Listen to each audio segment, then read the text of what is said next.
Hi everyone and welcome to week 2. Hopefully you had some fun exploring Google Earth and some of the options for using it in an educational setting and just thinking about that as a tool that might be something you use in your own classroom. This week we're going to actually look at simulations. These are a popular way to bring in multimodal instruction into a classroom, particularly in science. And there are lots of simulations that have been created that are specific to science or STEM.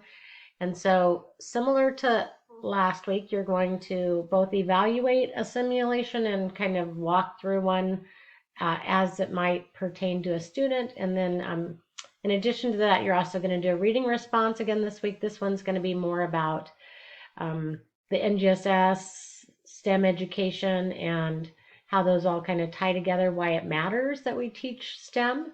So I would start with the reading for the week and then do the reading response, which again is a discussion and just asking these questions or thinking about these questions as you read. Why is it important to teach STEM? What are the skills that students acquire when they engage in authentic STEM learning? And how and why were the NGSS standards developed? And how do they support STEM? So you're going to respond to that using a flip video response. We've done that. Hopefully you tried that with your introduction. And so to respond, you just join with Google. You enter your Google account, Woo account, and it should bring up the actual discussion. It has the questions and you just respond by adding a response. So that's the reading response. For the actual simulation work this week, you're going to, I would start with actually the simulation project. And so this one kind of goes through practicing looking at simulations, just like you did with the when we did last week, what we did Google Earth. I've given you some suggestions for app simulations. A couple of links this time that you can try. There's also an additional one on flu transmission simulation that's linked in the resources for this week. You're going to just choose one. It could be something that you already know of or would like to try out that's relevant to your actual content area that you're working on. And so it doesn't have to be one on these lists. You're going to go through the activity as you would as a student, including any supplemental materials that are included. Just take 3 screenshots that show you've engaged in the simulation as a student would, and then write a summary and analysis of the situation. So describe the resource and evaluate the value of using it in a STEM setting.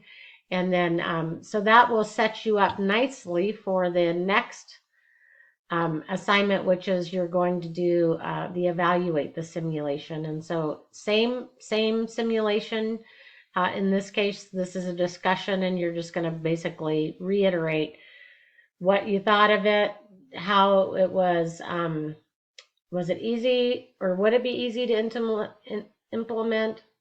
Would you use it in your classroom? What's the technology involved and so forth. So those are the 3 assignments for this week. And again, just a reminder, we kind of explore 2 technologies each week. So this week it's simulations, but you're also going to use Flip as a way of doing a formative assessment. And so be thinking about these technologies as you go through and start thinking about what you would like to perhaps dig a little deeper into in terms of planning a lesson for students, because you do have that project week 4 that's going to require that you do a little more with one of these technologies. So keeping that in mind as you move forward. Also make sure you are tracking those tools, applications, websites, articles, anything that you're accessing to explore these things. And those will go in your bibliography, so your annotated bibliography for the term. So hopefully that's good and you've got a good start to the term. I look forward to seeing your responses to the simulations. Lots of really cool ones out there.